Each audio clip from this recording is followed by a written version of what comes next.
Good afternoon. My name is Alina Shaltsova. I'm an immigration attorney from Brooklyn, New York. In today's Legally Speaking seminar, I would like to talk to you about issues that may arise while you are sponsoring your spouse. And I'm going to focus on issues that may arise recently due to recent changes coming from the new administration. Well, first of all, when you're sponsoring your husband or a wife, of course, you need to show that your marriage or your relationship with them is a real one. How do you show that? Well, if you read instructions to the forms, you will see that the evidence of a real relationship is usually something that you can present on a paper. That's what you're being asked for. Number one, usually, it's of course birth certificates from children that you have in a relationship. But let's say you have a very new marriage and you just recently met each other and you just recently married and you're not in a rush to have children. So can you still prove that you have a real marriage? In this situation, you will need to show that you are commingling funds and you started living together, mixing your daily routines and daily responsibilities together. How do you show that? Well, first of all, you can show it by presenting evidence of joint bank accounts. You can show that by presenting evidence of joint bills that you guys are paying. You can show that by presenting evidence that you both share different insurance plans, like health insurance, for example, or car insurance, vehicle insurance. But what if you don't have even that? Can you still file your case? Until recently, I would say that yes, you probably can, and you can present that evidence during the interview. But now the policies of how the petitions are being considered are changing. And instead of, USA has declared that instead of issuing RFEs, requests for more evidence, giving you an opportunity to present your evidence, your case may simply be denied and you will be then you will have to refile or appeal it. So I would not advise to proceed if you don't have enough evidence of the real marriage.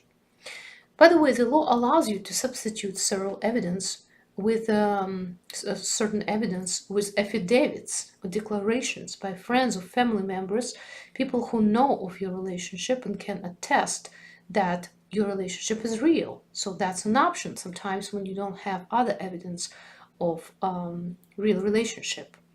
So evidence of a real relationship is very, very important.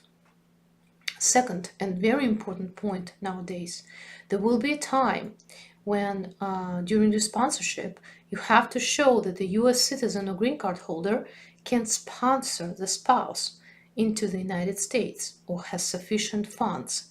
It's so-called public charge situation. Nowadays, this is a recent change. Application for the immigrant visa or adjustment of status can be denied even if you complied with all other steps and showed evidence of real relationship if the sponsoring spouse cannot show enough income to sponsor you or does not have a joint sponsor. So it's very important to pay attention and to comply with the laws related to the public charge inadmissibility, especially if you're going for an immigrant visa. Because what happens very often is that you pass all the other steps and now you're the final step. You're the step when you need to receive an immigrant visa and you find out that your application is denied, your immigrant visa is denied because of the public charge. And you don't want to be in this situation, especially because in most situations it's very easy to fix that with a joint sponsor.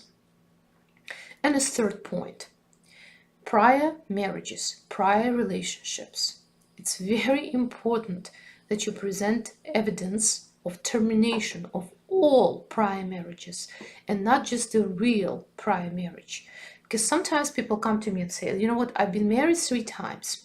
And of course, if I were not divorced the second time, I wouldn't be able to get married 3 times, as the third time. So can I just present evidence that I was divorced the last time prior to this marriage? And not showing evidence that I was divorced previously also. No, you cannot. You will have to find proof that you were divorced for all the marriages that happened in your life. Arguing that one of those marriages was a religious marriage after you declared on that visa application that you were married is not going to help you, by the way. Some people, to get let's say, to get a tourist visa, they say that they're married and they declare themselves as being married, and later they argue, well, I cannot get a divorce certificate from that marriage because I was only married in a religious ceremony. It's not going to work.